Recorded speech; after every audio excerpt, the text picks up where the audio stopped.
Hindi ko makaya yung sarili ko. Wala lang akong magawa sa pamilya ko.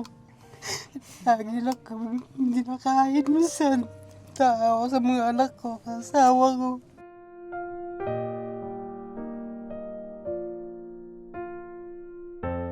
Ang hirap.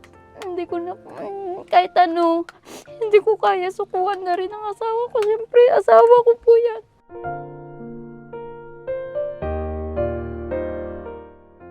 Sa isang sementeryo sa Cavite City, may pamilyang naninirahan rito. Pangangalakal at pagtitinda ng basahan ang kanilang paraan upang mabuhay. Minsan ay tira-tirang gulay na malapit na mabulok ang kanilang inuulam, dala ng sobrang kahirapan. Wala kayo ulam?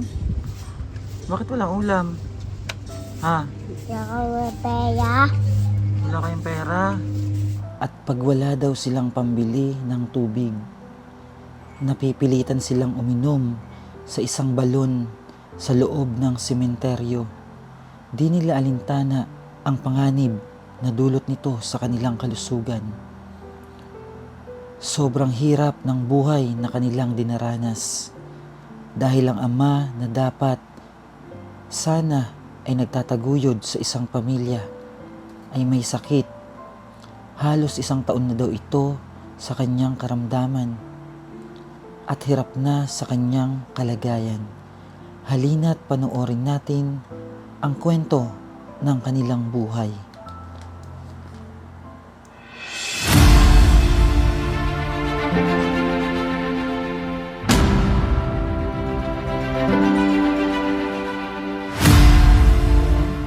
Yung mga kababayan, nandito po tayo ngayon sa Cavite City, at may tutulungan tayo ng kababayan natin na nakatira sa sementeryo.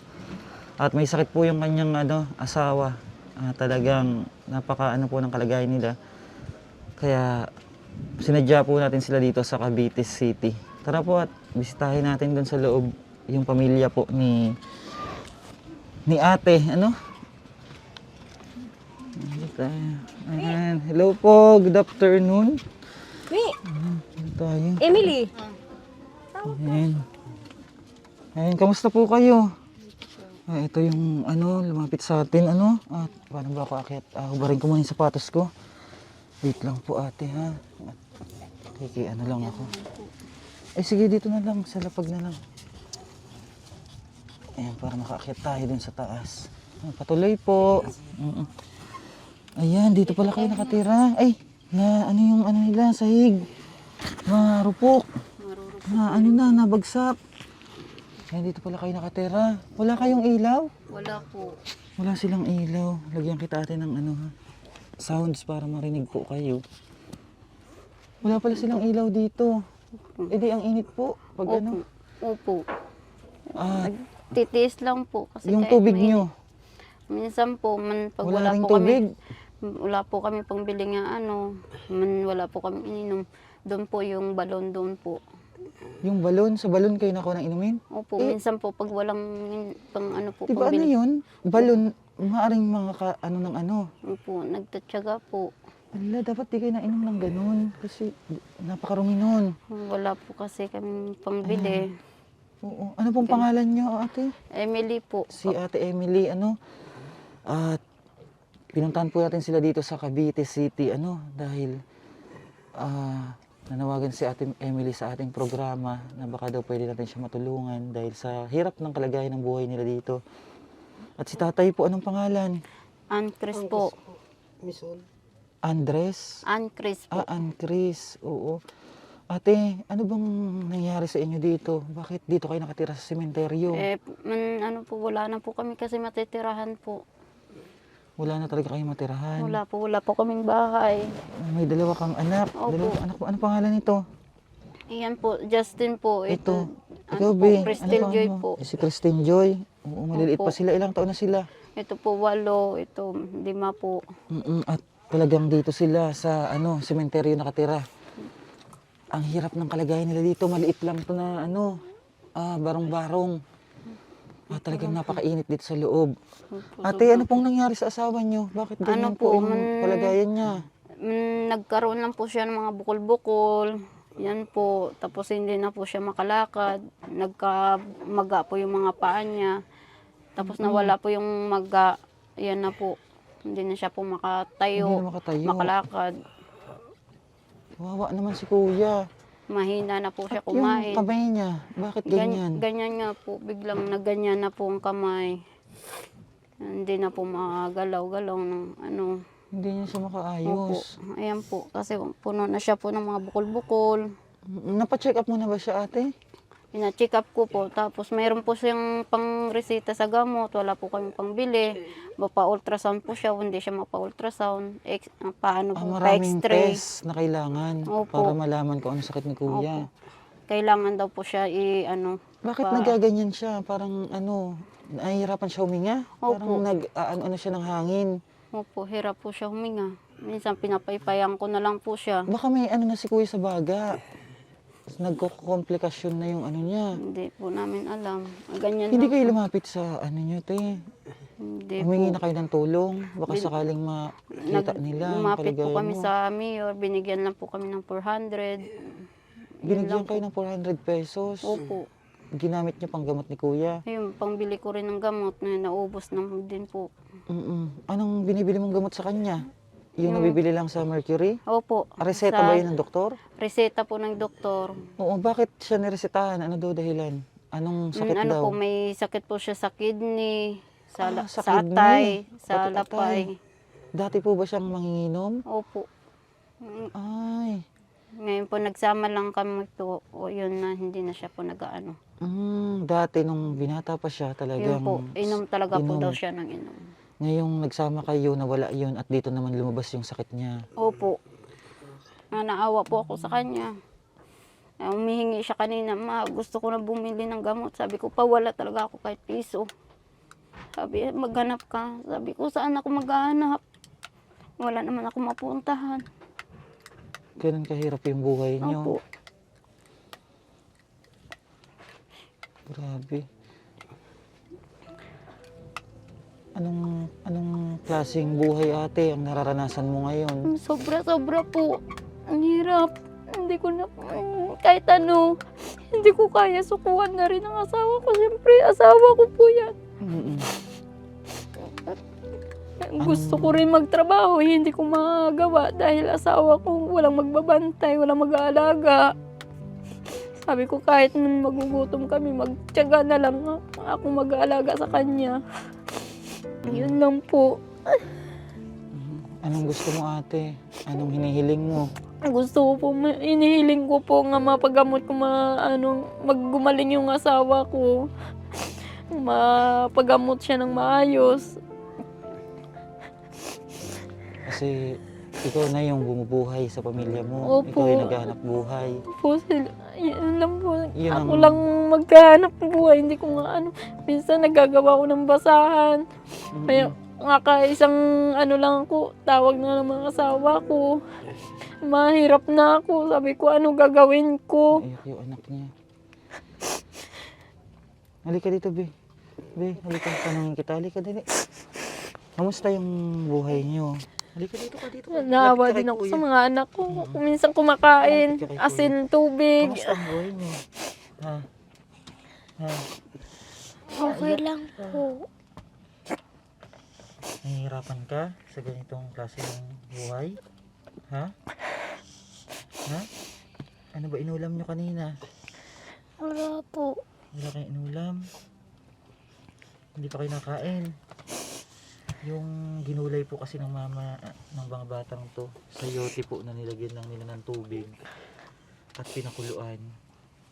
At yun lang po yung kaya nila na may ulam. Kaya yung mga bata siguro, sabi nilang wala silang ulam dahil alam naman natin yung mga bata ngayon. Talagang yung mga pagkain na pambata ang gusto nila. Kasi yun po, wala naman po talagang lasa. Walang lasa talaga yung sayote na lagyan ng tubig at papakuluan para lang may maulam silang pamilya. Ikaw, boy, kamusta ka naman? Ha? Nag-aaral po ba yung mga anak niyo, ate? Hindi na nga po nakapag-aral dahil Hindi sila po. nag-aaral. Hindi na po. Kasi wala po pa, ano.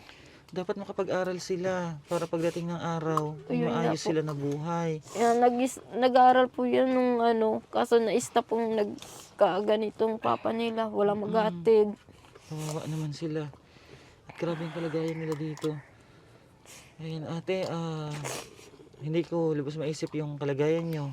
Napakahirap ng ganitong sitwasyon ng pamumuhay nyo. At bilib ako sa iyo dahil ginagawa mo yung mga ginagawa dati ng asawa mo na siya ang kumakayod para sa inyo. Pero dahil ganyan ang nangyari kay kuya, ikaw na yung tumatayong nanay at tatay nila ng mga batang to. At talagang inaano niya yung asawa niya na halos hindi na siya makapagtrabaho dahil gusto niya bantayan lang yung asawa niya dahil sa gantong kalagayan.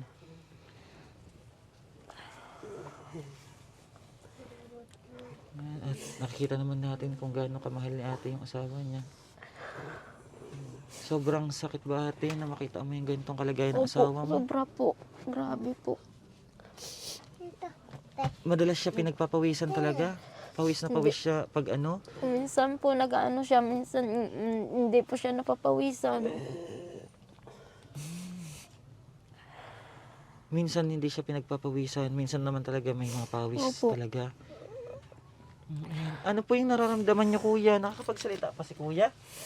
Kuya, anong nararamdaman niyo? Masakit po yung mga katawan ko. Katawan niyo masasakit. Mga bukol. Hindi po matayo. Yun ang iniinda niyo. Nahirapan na po ako. Hindi ko makaya yung sarili ko. Wala lang akong magawa sa pamilya ko. Lagi lang kami hindi nakain minsan. Tao sa mga anak ko, kasawa ko. Ito yung buhay nila. Wala akong magawa kasi ganito ako. Maano na yung kamay ko. Hindi ko na mayawak kung saan yan mga... Hindi na tulad dati. Nahihirapan na ako. Hindi naman ako nasuko. Basta magdasal ka lang kuya. Just May mga pinagsisihan ka ba na ginagawa mo noon? wala naman na- po. Ginawa mo sa buhay mo? Wala naman. Sisi ako kung bakit natik mo kayong alak na yan. Dahil sa alak, talagang na pirwish yung buhay ni kuya. Ngayon niya naramdaman lahat. Okay lang, may pamilya na ako sa awa ng kaganto. Oo, basta kuya, magtiwala ka lang sa ating Diyos ha. Alam ko na ibinibigay niya to sa atin para bigyan lang tayo ng leksyon, pagsubok sa buhay, na maging matatag tayo. Basta magtiwala ka sa Kanya, magdasal ka. Huwag ka mawawala ng pag-asa ha. At andito kami. Tulungan namin kayo kung hanggang saan yung makaya namin ano. At alam ko na hindi tayo pababayaan ng Diyos. At ibibigay niya yung mga solusyon sa mga pagsubok natin to. At talagang hirap ng kalagayan nila dito mga kababayan. Yan si ate talagang hindi ko alam kung anong... Minsan nga naisip ko na pumunta sa mga gantong lugar, sa mga gantong bahay na dito ako makikitulog para may pakita yung kalagayan talaga nila.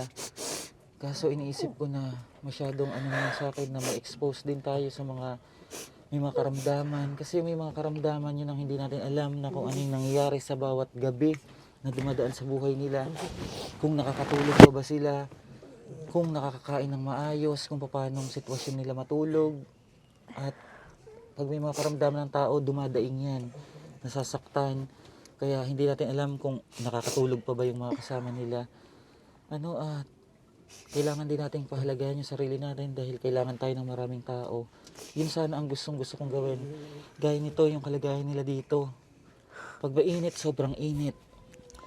At ang ilalim po nito, nicho. Ano? Lecho po. Oo, nicho po ang ilalim ng kanilang tinutuluyan. Ayan, tay, may ano po ba kayo tay? Ito tay, may panawagan po ba kayo?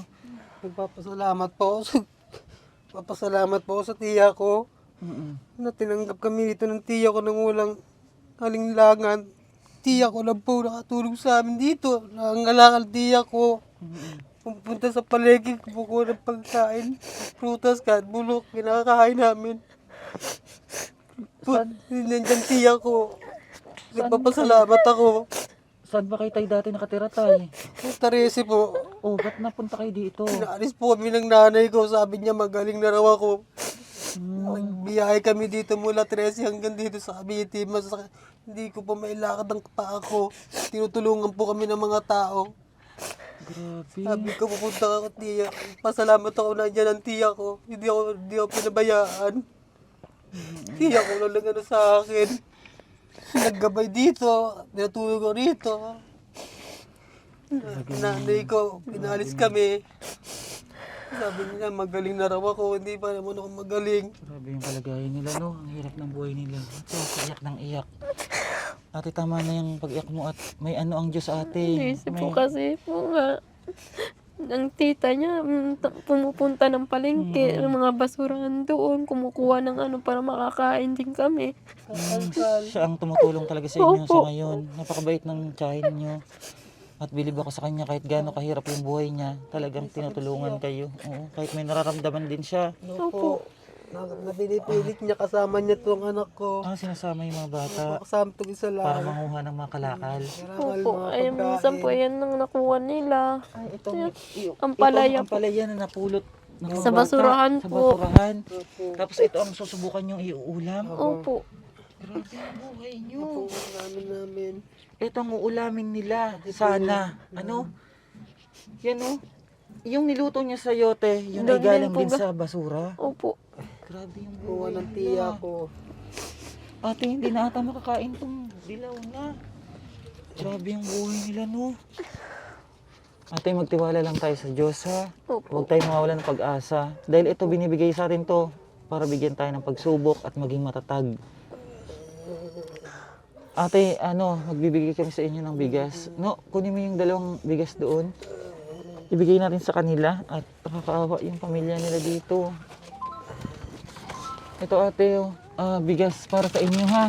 2 tig 5 kilos. Thank you po. Ayan, Maraming sana salamat makatulong po. yan ha. Tapos bibigyan kita ng pera.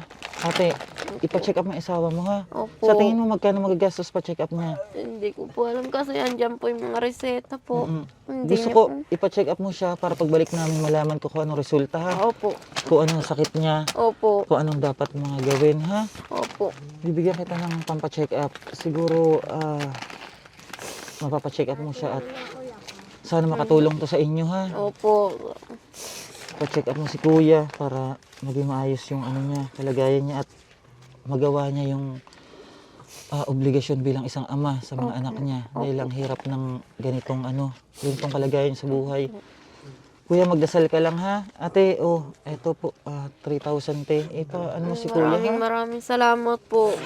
Na ano po kayo. Kayo po nakaano sa amin. Makatulong din po to sa asawa ko. Mapagamot ko po itong asawa ko. Pagpasensya niyo na yung nakayanan namin ate ha. Okay lang po. Buti nga po andyan po kayo. Tinisting ko po nga makaano sa branch ninyo. Sa programa namin. Opo. Sabi ko, kahit hindi ko po alam, ninano ko po yung try ko. Sabi ko pa, ayan na, may nag-reply. Sabi ko, chat ko po kayo nga ganito. Sabi niya, sige mga, para matulungan tayo. Hirap na rin ako. Basta magdasal lang tayo ha. At sana makatulong yan kahit papano. Hayaan niyo at babalik ako. Gusto ko malaman kung anong update ha. Ipa-check up mo siya. Opo. Tayo magpalakas kayo ha. Huwag kayong mawala ng pag-asa. Lumaban kayo para sa mga anak niyo. Bata pa sila. Maraming salamat po sa Oo. inyo. Nandiyan kayo.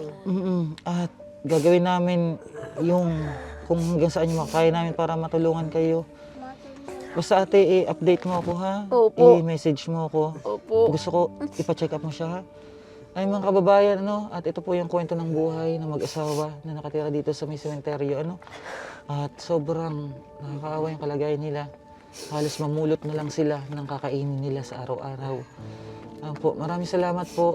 At naway, Maraming salamat po maraming sa inyo. kababayan natin yung sumuporta sa atin Maraming para mas salamat marami po sa tayong inyo. matulungan. Thank you so much mga kababayan at ito po ang kwento ng buhay ng isang pamilya dito sa loob ng sementeryo. Thank you so much and God bless.